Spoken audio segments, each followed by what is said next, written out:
नमस्कार. आज आपल्याकडे काही अशी कागदपत्रे आहेत जी खरंच एका मोठ्या कोड्यासारखी आहेत. आणि या कोड्याचं नाव आहे निर्मितीचं पूर्णत्व.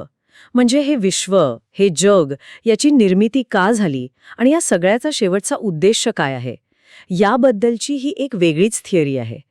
या कागदपत्रांमध्ये देवाबद्दल, काळ आणि अवकाश म्हणजे टाइम स्पेसबद्दल आणि या निर्मितीच्या अंतिम ध्येयाबद्दल काही अगदी विचार करायला लावणाऱ्या कल्पना मांडल्या आहेत.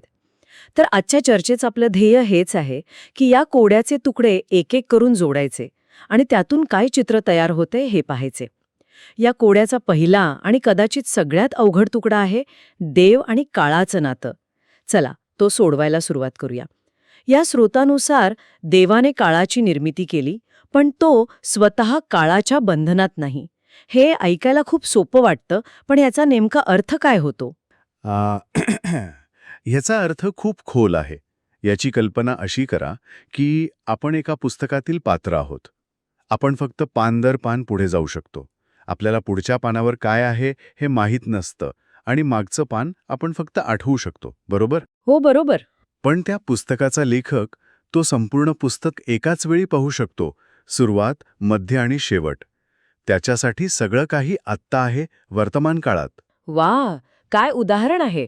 म्हणजे देवासाठी आपलं विश्व त्या पुस्तकासारखं आहे. तो भूतकाळ, वर्तमान काळ आणि भविष्यकाळ सगळं एकाच वेळी पाहू शकतो, अनुभवू शकतो. अगदी बरोबर. आणि या स्रोतानुसार हे संपूर्ण काळ अवकाशाचं पुस्तक म्हणजे आपलं ब्रह्मांड देवासाठी इतकं लहान आहे की त्याची तुलना आपण एका पाण्याच्या थेंबाशी किंवा अणुशीही करू शकत नाही. खरंच, अणुपेक्षाही क्षुल्लक. हो, तो अशा अगणित विश्वांना क्षणात निर्माण करू शकतो आणि नष्टही करू शकतो. या अवस्थेला इथे अस्तित्वहीनता म्हटलं आहे. या उलट आपण म्हणजे मानव आणि देवदूत या पुस्तकाची पात्र आहोत. आपण काळाच्या बाहेर जाऊन विचारच करू शकत नाही. हेच निर्माता आणि निर्मितीमधलं प्रचंड अंतर दाखवतं. पण मग इथे एक मोठा प्रश्न निर्माण होतो. जर हे विश्व आणि आपण देवासाठी इतके क्षुल्लक असू, तर मग त्यांनी हे सगळं निर्माणच का केलं? यामागे काहीतरी मोठा हेतू असणारच की नाही? नक्कीच. आणि तोच या चर्चेचा केंद्रबिंदू आहे. या स्रोतांनुसार निर्मितीचा उद्देश तिला पूर्ण करणे आहे. म्हणजे हे जग जसं आहे तसं अपूर्ण आहे आणि त्याला एका विशिष्ट अवस्थेपर्यंत पोचवायचं आहे. अच्छा, म्हणजे ही काहीतरी एकदाच बनवून सोडून देण्याची गोष्ट नाहीये. या कागदपत्रांनुसार ही एक संपूर्ण योजना आहे, जणू काही एक महाप्रकल्प. त्याचा पहिला टप्पा काय आहे?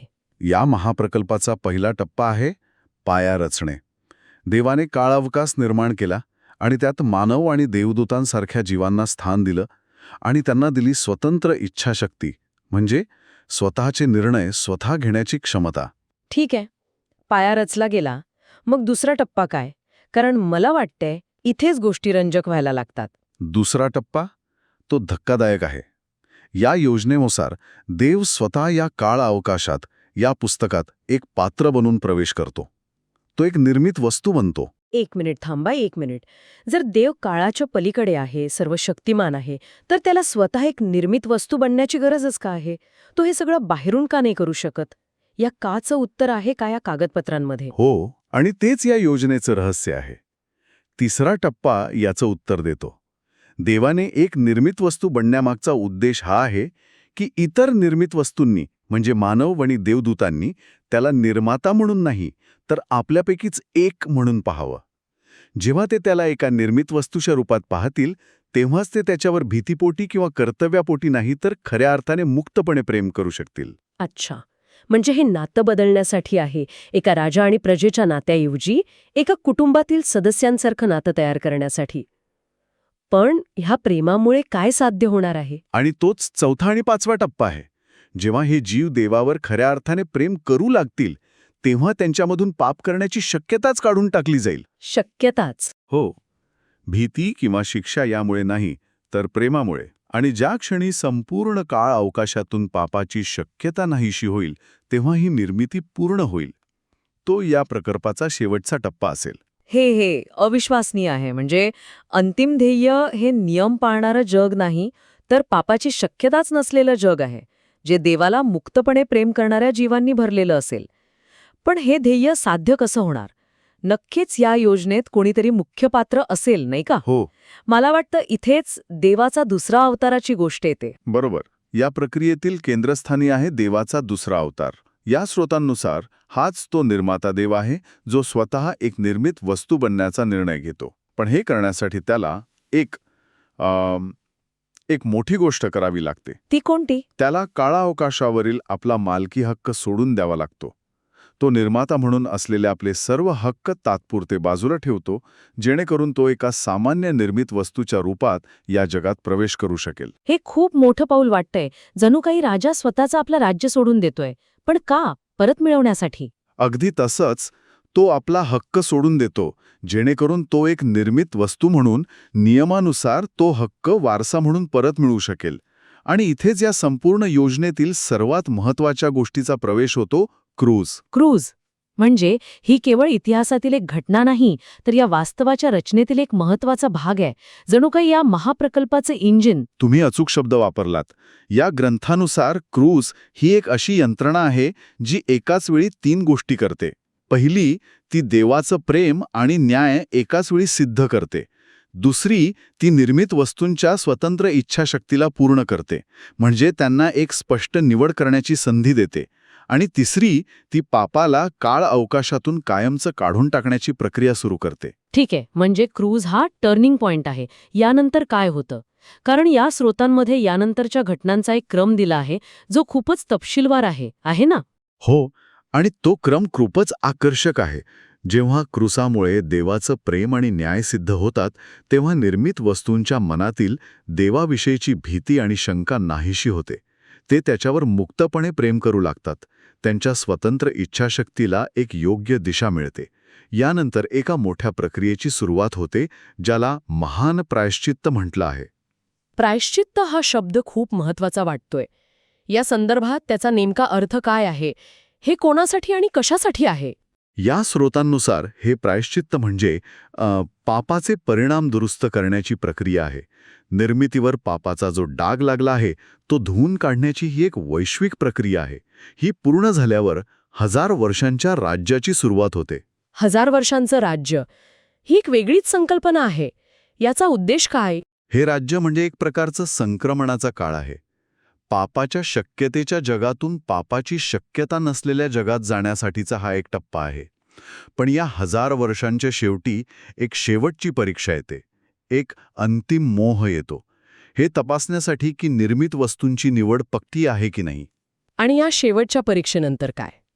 त्यानंतर येतो अंतिम क्षण, शुभ्र सिंहासनासमोरचा न्याय. पण हा न्याय शिक्षा देण्यासाठी नाही, तर गोष्टी जागेवर आणण्यासाठी आहे. या न्यायात मृत्यू आणि पापाशी संबंधित प्रत्येक गोष्ट, आठवणी, परिणाम, सगळं काही कायमचं नष्ट केलं जातं. म्हणजे इतिहासातून पूर्णपणे पुसून टाकलं जातं. हो, आणि त्यानंतर जी अवस्था प्राप्त होते तिला शाश्वत विश्रांती म्हटलं आहे. हीच निर्मितीची अंतिम पूर्णता आहे. पापाची शक्यता नसलेली, केवळ प्रेमाने भरलेली अवस्था. हे तर पापाच्या शक्यतेच्या अवस्थेपासून शाश्वत परिपूर्णतेच्या अवस्थेपर्यंतचा एक संपूर्ण आराखडा आहे. पण यात अजून एक आश्चर्यकारक तपशील आहे, तो म्हणजे एकुलता एक पुत्र आणि इतर जीवांचं नातं. हे जरा समजावून सांगा. ही संकल्पना खूप सुंदर आहे. या स्रोतांनुसार देवाचा दुसरा अवतार जो निर्मित वस्तू बनतो, तो सुरुवातीला एकुलता एक पुत्र असतो. तो एकमेव असतो. पण जेव्हा मानव आणि देवदूत त्याचं अनुकरण करून देवावर प्रेम करू लागतात, तेव्हा ते सुद्धा देवाची मुले बनतात. 1 मिनिट थांबा. एकुलता एक वरून ज्येष्ठ होणं यात काय फरक आहे? हे फक्त शब्द बदलण्यापुरतं आहे की याचा काही खोल अर्थ आहे? यात खूप खोल अर्थ आहे. जेव्हा इतर यणीही देवाची मुले बनतात, तेव्हा तो एकुलता एक राहत नाही. तो त्या अनेकांमध्ये ज्येष्ठ पुत्र बनतो. म्हणजे तो मोठ्या भावाची भूमिका स्वीकारतो. हे नातं मालक आणि दास असं न राहता एका मोठ्या कुटुंबासारखं होतं, जिथे तो मोठा भाऊ आहे आणि बाकीचे त्याची लहान भावंड. आणि हे देवदूतांनाही लागू होतं. म्हणजे ही फक्त मानवांची कथा नाही. नाही, ही देवदूतांचीही कथा आहे. ते सुद्धा त्यांच्या स्वतंत्र इच्छाशक्तीला परिपूर्ण करण्याचा प्रवासात आहेत. पण इथे एक महत्त्वाचा फरक आहे. तो कोणता? या कागदपत्रांनुसार देवदूतांना त्या 1000 वर्षांचा वारसा मिळत नाही. कारण कारण ते राज्य खास आशांसाठी आहे ज्यांनी दुःख भोगलेलं आहे. देवदूतांनी दुःख भोगलेलं नाही, त्यामुळे त्यांना ते प्रतिफळ मिळत नाही. त्या 1000 वर्षांनंतर मात्र सर्वजण समान पातळीवर येतात. माझ्या डोक्यात आता एक विचार येतोय. जर देवदूतांनी दुःख भोगलेलं नाही म्हणून त्यांना 1000 वर्षांचं राज्य मिळत नाही, तर याचा अर्थ या विचारधारेनुसार दुःखाला एक विशेष महत्त्व आहे का? दुःख एक प्रकारचं चलन आहे का, ज्याने काहीतरी विशेष विकत घेता येतं? तुम्ही खूप महत्त्वाचा मुद्दा उचलला आहे. या स्रोतांनुसार दुःख हे शिक्षेचं साधन नाही, तर ते एक संधी आहे. ते चारित्र्य घडवतं आणि देवावरचं प्रेम अधिक खोल करतं. ज्यांनी दुःख भोगूनही देवावर प्रेम केलं, त्यांच्यासाठी ते 1000 वर्षांचं राज्य एक विशेष प्रतिफळ आहे. हे दुःखाकडे पाहण्याचा एक खूप वेगळा दृष्टिकोन आहे. खरंच. तर आपण या संपूर्ण कोड्याचे बरेचसे तुकडे जोडले आहेत. या सगळ्याचा अर्थ काय हे आपण थोडक्यात पुन्हा पाहूया का? नक्कीच. दुसरा, निर्मिती ही एक घटना नाही, तर एक सक्रिय प्रकल्प आहे, ज्याचा उद्देश पापाची शक्यताच नाहीशी करून तिला पूर्ण करणे आहे. तिसरा, या मोठ्या योजनेच्या केंद्रस्थानी देवाने स्वतः एक निर्मित वस्तू बनण्याची कल्पना आणि क्रूसाची भूमिका आहे. आणि चौथा, हा प्रवास फक्त मानवांचा नाही तर देवदूतांचाही आहे आणि सगळ्यांना एका मोठ्या कुटुंबाचा भाग बनवायचा आहे. तुम्ही अगदी योग्य सारांश सांगितला. पण या सगळ्याच्या मुळाशी एक विचार आहे, जो या कागदपत्रांमध्ये स्पष्टपणे मांडला आहे. तो असा की काळाच्या बंधनात अडकलेल्या निर्मित वस्तू म्हणजे आपण या संकल्पना कधीच पूर्णपणे समजू शकत नाही. हे समजण्यासाठी आपल्याला आपल्या अस्तित्वाच्या म्हणजे त्या पुस्तकाच्या पानांच्या पलीकडे जावं लागेल, जे शक्य नाही. आणि इथेच एक अंतिम प्रश्न निर्माण होतो. बरोबर. यातून एक महत्त्वाचा प्रश्न उभा राहतो. जर वास्तवाविषयीचे अंतिम सत्य त्यामध्ये राहणाऱ्या जीवांना मुळातच समजण्यापलीकडचं असेल, तर श्रद्धा आणि ज्ञान यांच्या स्वरूपाविषयी याचा काय अर्थ होतो?